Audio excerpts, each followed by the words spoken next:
কাবা ঘরের গেলাফ ধরে কানলেও আপনি আমাকে যে মিথ্যা অপবাদটা দিয়েছেন এটা মাফ হবে না যতক্ষণ না আমি মাফ করছি।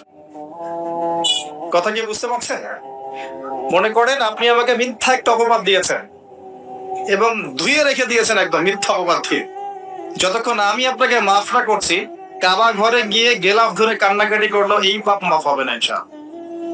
এই অবস্থায় মৌত হলে কি হবে? পরকালে দেখবেন আমি দাঁড়িয়ে আছি আপনার জন্য। আপনার হিসাব হচ্ছে, হিসাব শেষ। আপনি সালাত, সওম, হজ জাকাতে নেকি নিয়ে উঠেছেন, কিন্তু দেখছেন আমি দাঁড়িয়ে আছি, আমার মতো আরো 10 জন দাঁড়িয়ে আছে। ওই 10 জনকে আপনি গালি দিয়েছিলেন, অপবাদ দিয়েছিলেন, তাদের গীবত করেছিলেন, তাদের সম্পদ বা সম্মানের হানি করেছিলেন। এখন কিয়ামতের মাঠে আপনার নেকি দিয়ে এই ঋণ শোধ করতে হবে, অন্য কোনো অপশন নাই। আর যদি নেকি শেষ হয়ে যায় তখন কি হবে? তখন আমার আমলনামা থেকে কিছু গুনাহ আপনাকে নিতে হবে। আল্লাহ পাক ন্যায় বিচারক। আল্লাহ পাক শুধু গফুর রহিম নন, আল্লাহ পাক শুধু পরম করুণাময় অসীম দয়ালুই নন, বরং তিনি হচ্ছেন ন্যায় বিচারক। ন্যায় বিচারক।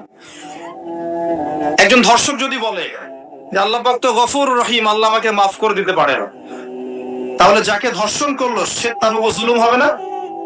আল্লাহ পাক যদি ধর্ষককে মাফ করে দেন, তাহলে যাকে ধর্ষণ করা হয়েছে ওর প্রতি জুলুম হবে না? কথা বুঝতে পারছেন না? মনে করেন আপনি নাউজুবিল্লাহ কারো সম্পদ আত্মসাৎ করেছেন, এখন আল্লাহ যদি আপনাকে মাফ করে দেন, তাহলে এই যে যার সম্পদ আপনি আত্মসাৎ করেছেন এর উপরে জুলুম করা হচ্ছে না? আল্লাহ পাক কি জুলুম করবেন? এক যাররা পরিমাণ করবেন। কিয়ামতের মাঠে নেকি দিয়ে তার এই ঋণ শোধ করতে হবে, অথবা তার গুনাহ আপনার কাঁধে নিয়ে জাহান্নামের পথে যেতেও হতে পারে। আল্লাহ পাক হেফাজত। এই জন্য সবসময় সতর্ক থাকবেন, আপনার যারা যেন মানুষের হক নষ্ট না হয়। মানুষ আপনাকে গালি দেখ, থাপ্পড় মারুক, জমি আত্মসাৎ করে ফেলুক, হক নষ্ট করুক, কি করে করুক, আপনি তারটা করতে চান না। যারা করছে আপনি লাভবান না। আপনি কেমন করে লাভবান? আপনি অসংখ্য নেকি পাচ্ছেন, আপনি জানছেনও না। যেই আপনার বিরুদ্ধে মনে করেন আপনি নিষ্পাপ, অন্যায় করেন নাই, আপনার বিরুদ্ধে জুলুম করা হচ্ছে, অপবাদ দেওয়া হচ্ছে, আপনাকে আন্ডারএস্টিমেট করা হচ্ছে, ইত্যাদি ইত্যাদি, আপনি বসে বসে নেকি পাচ্ছেন, বসে বসে নেকি পাচ্ছেন। এবং পরকালে কিয়ামতের মাঠে উঠে দেখবেন অসংখ্য নেকি অটোমেটিক আপনার আমলনামে চলে আসবে। তখন তারা আফসোস করবে দুনিয়াতে এই কাজগুলো না করে ভালো কিছু করলে ভালো হতো। যাই হোক, মানুষের সাথে জড়িত পাপ আল্লাহর কাছে মাফ হবে না।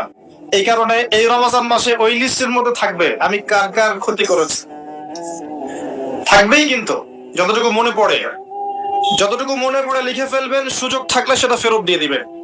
যদি সুযোগ না থাকে ক্ষমা চেয়ে নিবেন, যদি সেই সুযোগও না থাকে তার পরিবারের কাছে ক্ষমা চেয়ে নিবেন, যদি সেই সুযোগও না থাকে তার পক্ষ থেকে সদকা করে দিয়ে পারা যাবে ইনশাআল্লাহ।